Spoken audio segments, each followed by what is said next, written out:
Oke dulur, manhwa Frozen Frontier ini menceritakan tentang kiamat zaman es yang brutal dan tak kenal ampun. Sang tokoh utama dikhianati dan dibunuh oleh orang yang diam-diam ia cintai. Namun, setelah terlahir kembali, ia mendapatkan kemampuan ajaib. Makanan apapun yang dimakannya bisa ia gandakan. Bahkan ia bisa memperbesar daging babi hanya dengan tangannya. Di tengah krisis yang semakin parah, kali ini ia bertekad untuk hidup demi dirinya sendiri. Cerita ini dimulai di tengah terjadinya kiamat zaman es, di mana seluruh belahan bumi membeku akibat bencana dahsyat ini. Namun, fokus utama dari kisah ini berpusat di Korea, yang menjadi latar perjuangan para karakter dalam menghadapi kerasnya dunia yang membeku. Seorang reporter berdiri di tengah badai salju, wajahnya memucat dan tubuhnya gemetar oleh dinginnya es yang menusuk. Dengan suara yang sedikit bergetar, ia berbicara ke kamera. Bumi telah memasuki zaman es baru. Suhu global terus menurun tanpa ada tanda-tanda akan berhenti. Tapi tolong, jangan putus asa. Pemerintah tidak melupakan kita. Selama kita berdiri bersama, kita akan mengatasi krisis ini. Mari bersama. Namun, sebelum ia sempat menyelesaikan pesannya, sebuah pesawat besar meluncur dari langit dengan suara menderu, menghantam tanah tepat di tempat reporter berdiri. Ledakan besar mengguncang layar siaran langsung, yang kemudian langsung terputus meninggalkan suasana mencekam dan penuh ketidakpastian. Kini kita berpindah ke sebuah apartemen kecil milik seorang pria bernama Han Feng. Di dalam ruangan yang sunyi, Han Feng duduk termenung, memandang ke jendela yang diselimuti es. Bencana zaman es yang berlangsung membuatnya hanya bisa bertahan di rumah. Tiba-tiba, suara ketukan keras di pintu disertai panggilan panik terdengar. Han Feng! Han Feng! Han Feng berdiri berjalan ke pintu dengan rasa penasaran. Ia mengintip melalui lubang kecil di pintu dan melihat seorang wanita yang dikenalnya, Hyuna, berdiri di luar dengan wajah cemas. Han Feng segera membuka pintu dan berkata, Hyuna, apa yang kau lakukan di sini? Masuklah, di luar berbahaya. Namun, sebelum sempat menyadari apa yang terjadi, Hyuna tiba-tiba memeluknya erat. Han Feng yang terkejut tidak sempat berkata apa-apa ketika Hyuna menarik wajahnya mendekat, menciumnya dalam-dalam. Di lorong apartemen yang sepi dan dingin, keduanya larut dalam momen penuh gairah. Han Feng yang awalnya bingung akhirnya membalas ciuman Hyuna dengan ragu-ragu. Tubuh mereka saling mendekat, nafas mereka hangat di tengah dinginnya lorong apartemen. Setelah keduanya selesai menikmati keintiman yang mendadak itu, Han Feng yang masih kebingungan akhirnya bertanya dengan nada serius. Kau menciumku begitu saja setelah aku membuka pintu? Apa yang merasukimu, Hyuna? Hyuna menatapnya dalam-dalam, suaranya lembut namun penuh penekanan. Aku menyadari, kaulah orang yang benar-benar aku cintai, Han Feng. Kaulah yang seharusnya bersamaku. Dibutuhkan krisis untuk melihat sifat asli seseorang, untuk mengetahui siapa yang benar-benar peduli, siapa yang akan selalu ada untukmu, apapun yang terjadi. Ia melangkah mendekat, lalu berkata dengan nada menggoda, kalau kau tidak mempercayaiku, sini, rasakan detak jantungku. Aku bersedia melakukan apapun denganmu sekarang. Han Feng terdiam, terpaku oleh tatapan intens Hyuna. Saat melihat Han Feng yang ragu namun terbuai, Hyuna perlahan meraih tangannya, menempelkannya di dadanya. Sentuhannya terasa hangat di tengah dinginnya malam. Ia kemudian menekan tubuhnya lebih dekat. Pahanya menyentuh selangkangan Han Feng, membuatnya semakin sulit berpaling dari pesona Hyuna. Han Feng hanya bisa diam membiarkan dirinya tenggelam dalam momen tersebut. Dengan lembut, Hyuna memegang wajah Han Feng dan mendekatkannya. Bibir mereka hampir bersentuhan untuk kedua kalinya. Namun, sebelum ciuman itu terulang, Han Feng yang wajahnya kini memerah berkata dengan suara bergetar, Hyuna, kau tidak tahu betapa berartinya kata-katamu bagiku. Tapi saat ini, Hyuna dengan nada halus namun memerintah, memotong ucapannya. Jangan katakan apapun lagi, tutup saja matamu untukku, oke? Han Feng mengangguk menuruti permintaannya. Ia memejamkan mata, merasa benar-benar terbuai oleh suasana. Namun, dalam sekejap, semuanya berubah. Brawah! Sebuah pukulan keras menghantam kepalanya. Suara besi beradu dengan tengkorak terdengar nyaring, diikuti oleh tubuh Han Feng yang langsung ambruk ke lantai. Darah segar mengalir deras. menciptakan genangan merah di lantai dingin apartemen.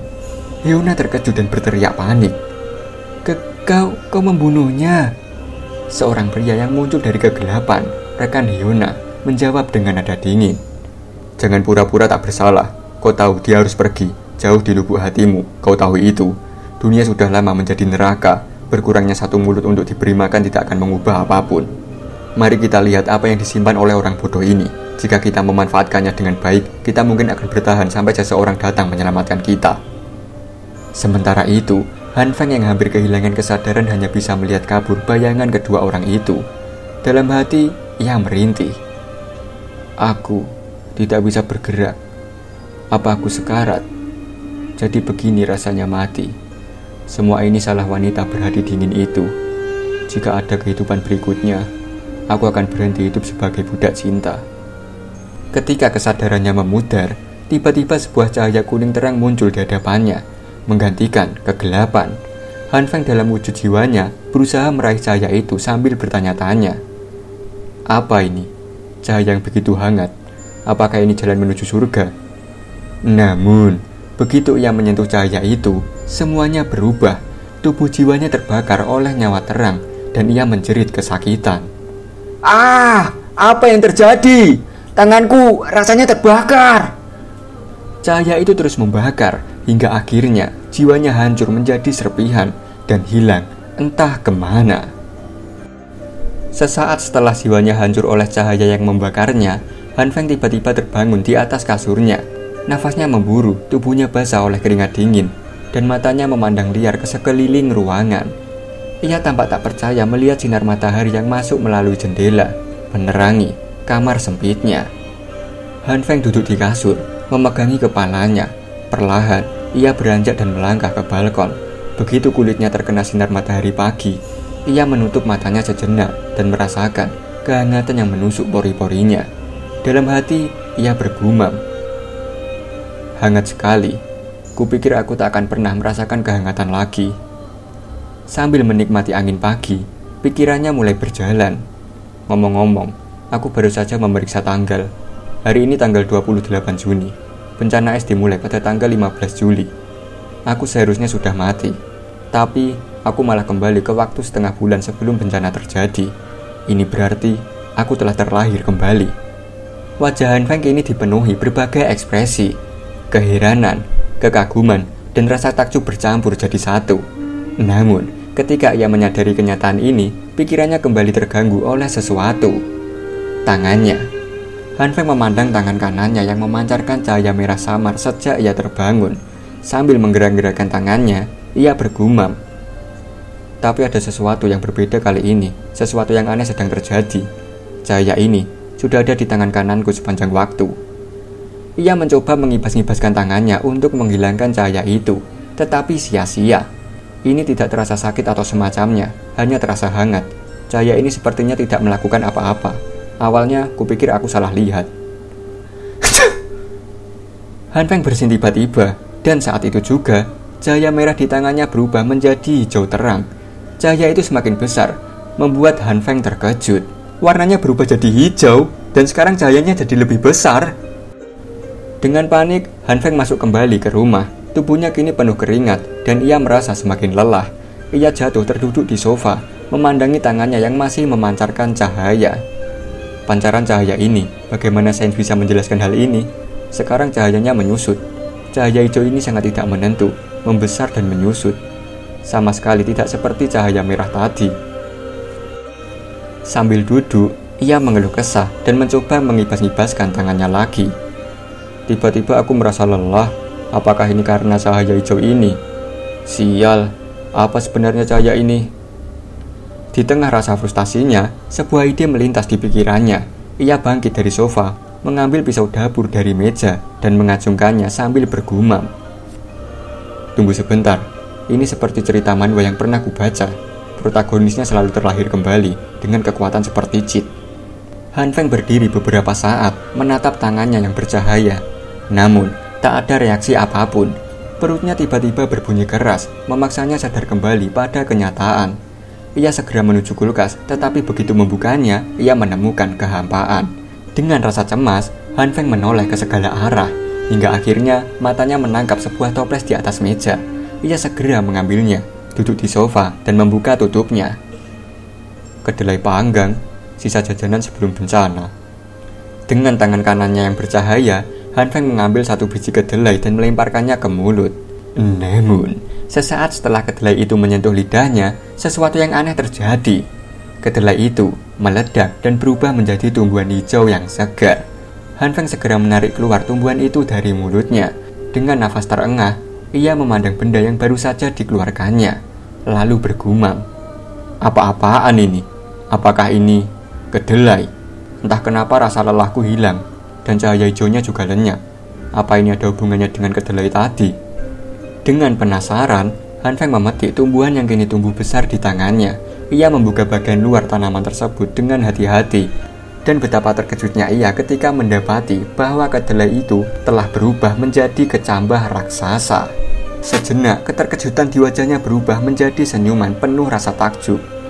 Jadi, ini kekuatanku, katanya dengan nada penuh keyakinan. Sungguh penemuan yang luar biasa, aku harus mempelajari ini lebih lanjut.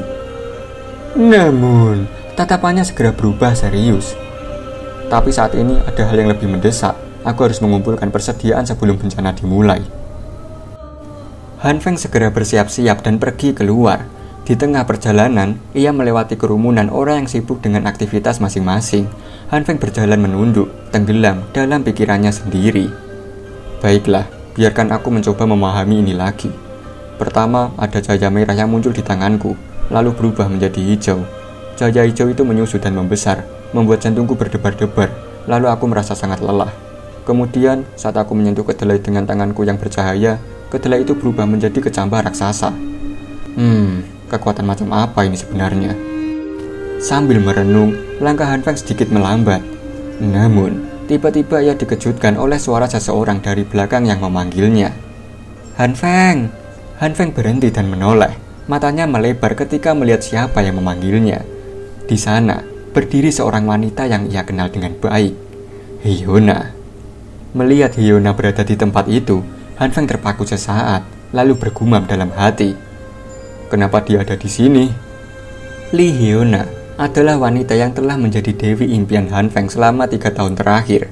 Selama waktu itu, Han Feng melakukan segalanya untuk membuatnya bahagia, meski ia sadar betul bahwa dirinya hanyalah seseorang yang tidak berarti di mata Hyuna. Namun, satu hal yang tak pernah ia sangka, Hyuna adalah orang yang akhirnya mengkhianatinya dan membuatnya terbunuh. Kenangan pahit itu kembali menguasai pikirannya. Emosinya memuncak seiring gambaran pengkhianatan itu berkelebat dalam benaknya. Tapi Han Feng segera mengendalikan dirinya. Ia menarik nafas panjang dan berkata dalam hati, "Tenanglah, sekarang bukan waktunya untuk balas dendam. Belum, aku perlu memastikan persediaan untuk bertahan hidup dulu." Han Feng? Suara Hyuna yang memanggilnya membuyarkan lamunannya. Hyuna melambaikan tangan di depan wajah Han Feng sambil berkata, "Kenapa kamu melamun? Aku sudah memanggil namamu dari tadi tahu."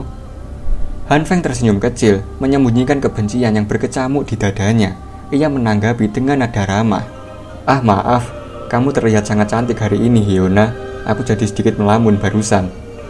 Hyuna tertawa kecil dan menjawab, "Ya ampun, sejak kapan kamu jadi gombal seperti ini? Nah, karena kita sudah bertemu, bagaimana kalau kita belanja bareng?"